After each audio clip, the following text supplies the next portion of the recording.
opportunity to understand how questions can help you communicate better.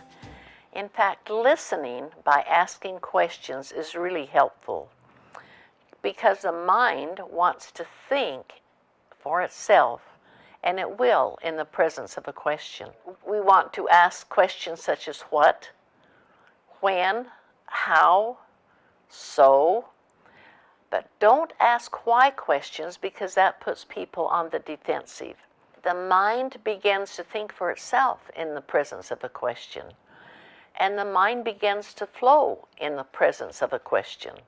Have you ever had someone ask you a question and you're not ready to answer it and you can't think of what to say?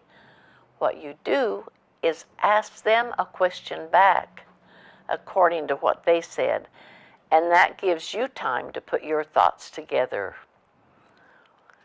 And when we're asking questions, we're just curious. We're not going to argue. We're not going to give any put-downs. We're not going to nag.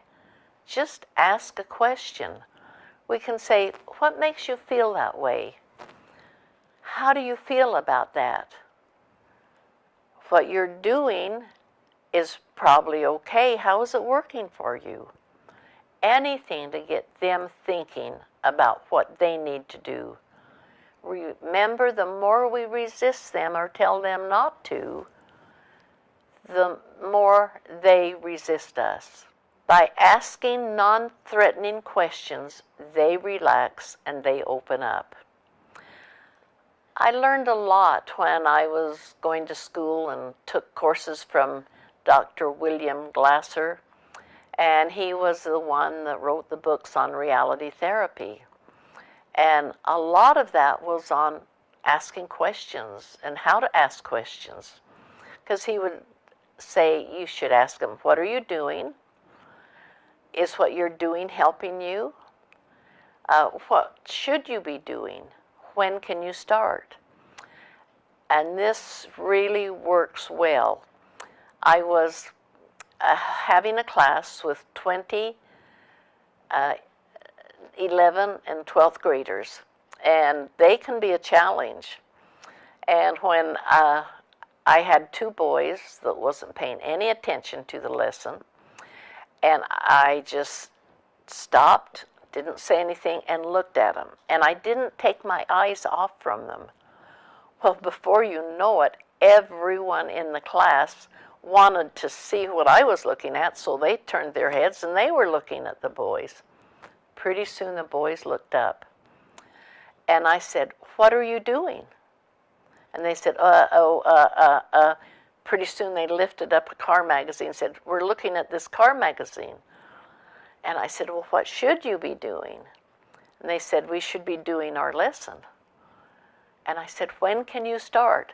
They said, oh, right now.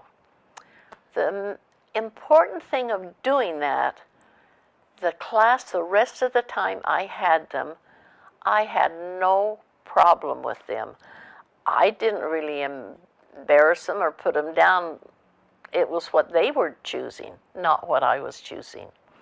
So asking questions works in many situations. A mother told me how she used asking questions to help her family. And she said this child came in crying, and she said, I just picked her up on my lap and kind of rubbed her where she had fallen. And so I asked her what happened.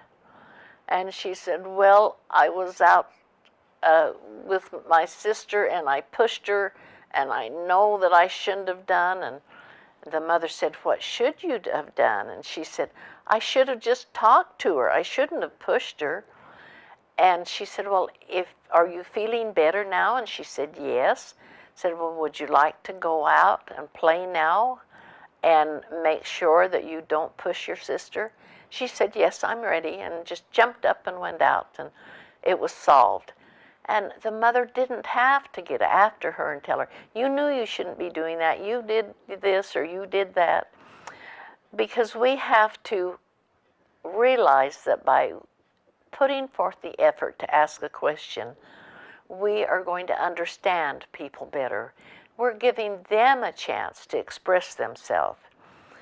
And that we need to recognize and ask them, how do you feel?